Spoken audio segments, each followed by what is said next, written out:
Andy Curran and I have known each other now for, yeah, over 20 years. And I don't think he even remembers this, but when I was working back at Hypnotic, he had a record called Soho 69, and I assisted on a mix for a song called Scatterbrain. Which would be the first time I met him. And then I met him again when I was working at Iguana Recording, and he came in as a client, and we did some mixing, and that worked out really well. And I think that was the Drug Plan record. I ended up doing some mixes for him, and we just hit it off, and we had a lot of fun. We were just working together and having a lot of fun, and kind of based at that point, I would say we've been working together since, on pretty much everything that he's done, just about. Outside of Coney Hatch, which another great friend of mine, Vic Florencia, does with him, who's also an amazing engineer, and you should have him on. But yeah, we've just been around forever, like hanging out and working and stuff. But I don't even remember how this happened, but we started exchanging files. So I would come up with an idea and I would send it to him, and he would come up with an idea and he would send it to me. And then eventually what happened was we started adding parts to each other's ideas. And this just slowly but surely ramped up into this thing where it became, we had the stockpile of music, not completed, but the stock pile of music. And if anybody's seen any interviews with Andy about this, he was working as the A&R guy. I think it was at Anthem or Olay. And one of the, I think it was Anthem. Yeah. And one of his duties was he was mentoring this young singer-songwriter by the name of Maya Wynn, who ended up winning this, or placed in this contest. And that was her prize, was she got 2 hours with Andy. And at the end of it, they kind of decided to maybe start working together. So he sent me a link and he said, check out this girl. What do you think?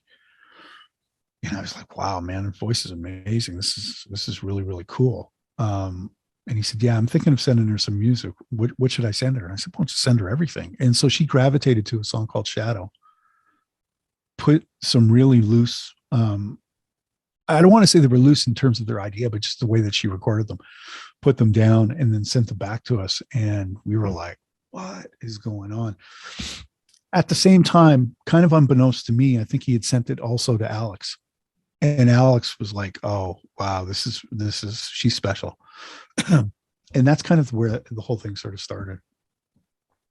I saw in an interview that, so she was doing some stuff with Andy, and then Andy mentions, oh, is it okay if I send it to my friend Alex? And she said she had no idea who Alex was. Like, it was the Alex.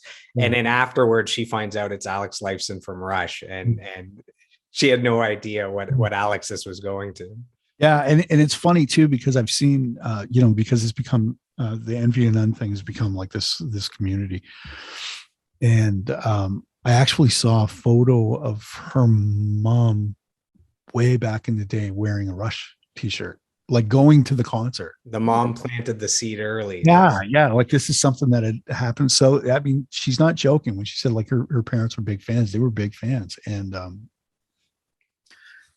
so I guess once she found out who Alex was, then it was like, what, Did you have a history with Alex predating this project? No, the first time that we touched base, as I said, Andy and I had been working, this is how funny this is going to come around back full circle. But Andy had written a song when David Ogilvy had Jackalope. He was looking for songs for the second record, and Andy had written basically an idea. I don't even know if I would call it a song. I sent it to David, and David said, this is amazing, and I would 100% do this, but we just broke up. So Andy then sent it to me, and I was like, oh man, this is cool. So I started putting keyboards down on it and some little guitar lines or whatever, and I sent it back to him.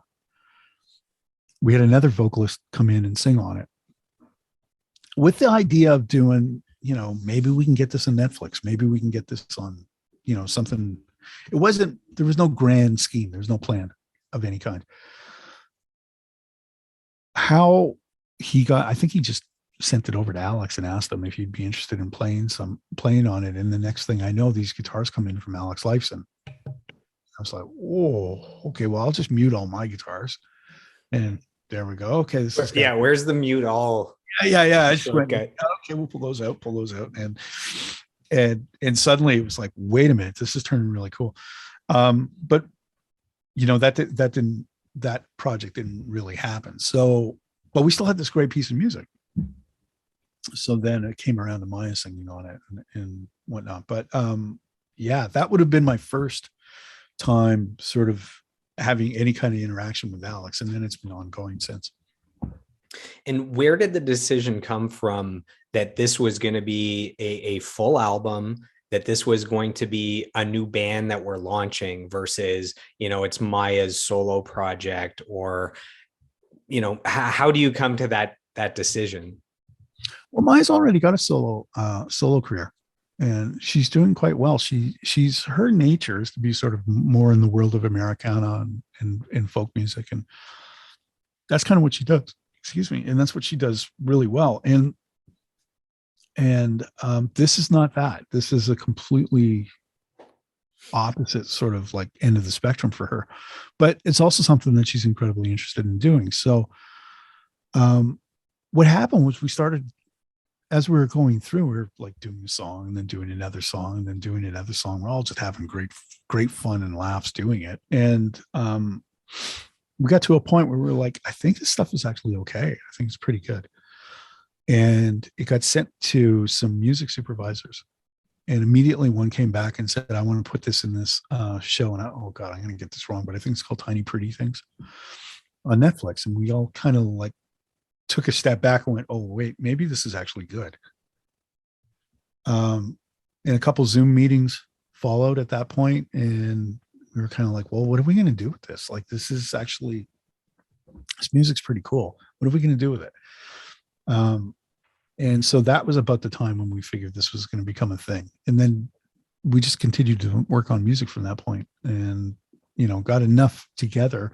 Alex contributed 3 of his songs, and we got enough together that it actually started looking like a full-length album. And then we needed a place and a way to get that music out there. So, between all of us, we have a pretty good network of people that we can reach out to.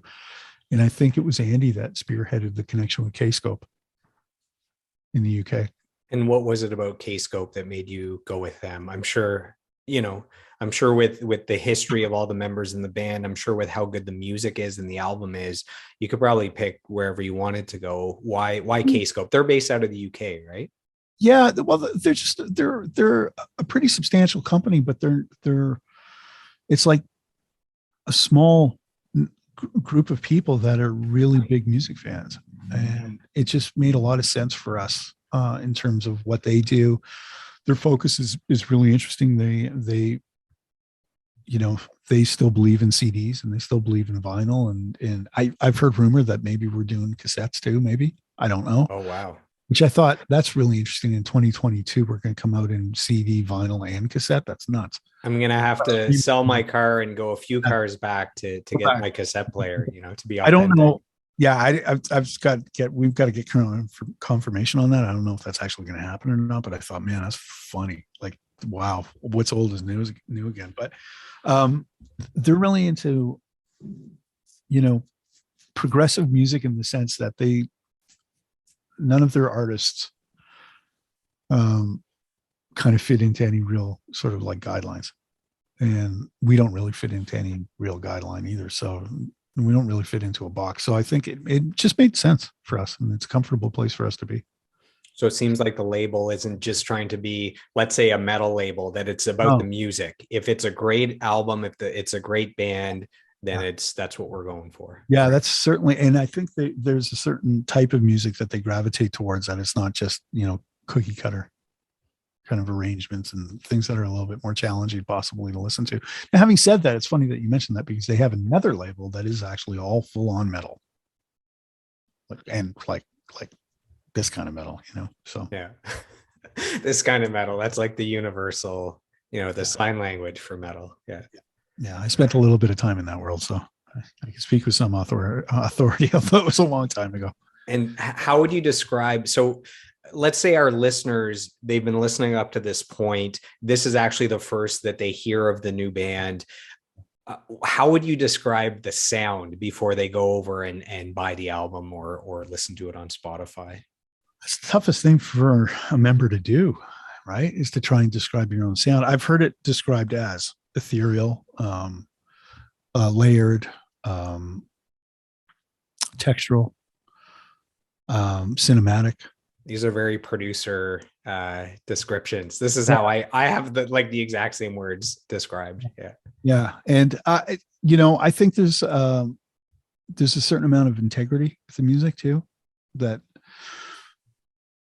when you're listening to it, it came from a very pure place. It came from a place where we were just trying to impress each other. There's no label at the time when we were making it, no management, no agenda, no anything. We were just four people just sharing files and trying to make music. As that basically got us all excited.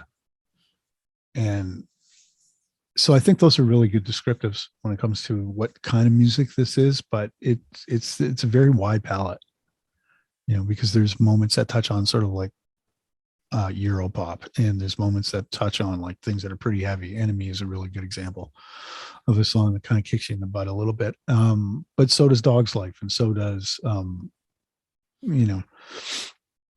Liar, for instance, is another one that's pretty intense sounding. But we also have some really gentle moments too. Old Strings, Western Sunset, which is just one of the most beautiful pieces of music I've ever heard. It's acoustic and instrumental, right? Yeah, it's an acoustic instrumental. Yeah, and it's just incredible, absolutely incredible. Yeah, I've listened to the album probably 4 or 5 times, just really absorbing it. And the words I had were dense, atmospheric, dark. It's a joy as an audio guy listening to that album. It's like I can hear the fun that you're having by this is panned here and this and there's like some low end that comes in that's not just the bass, and then there's kind of some high end shimmer that's like maybe the keys or something. Like there's this sonic landscape that's being built. It seems like you have her vocals and then you're just building this painting or this collage. Maybe I'm like visually seeing the music or something, but I believe it requires several listens to really get the gist of this album. It's not it feels like you're not in a rush. It's sit down, carve out some time, close your eyes, listen start to finish, and you'll really take in what's going on here. Yeah, that's actually an incredibly astute sort of observation. I would love to tell you that it was intentional. Take credit for it. Yeah, Come on. well, it's not so much that, like, again, we were just trying to excite each other, and Alex has Andy, they all have such great ears, so they hear things that are kind of like next level. And so the way that they construct their parts and the way that they put things together made it really easy for me to sort of like work with the textures and place the textures. And then it became kind of like, well, let's have fun with this. And how can we create depth, and how can we create height and width, and what can I do in a mix to sort of make the song work, but not really, get lost in all of the densities, but have a lot of subtleties happening at the same time.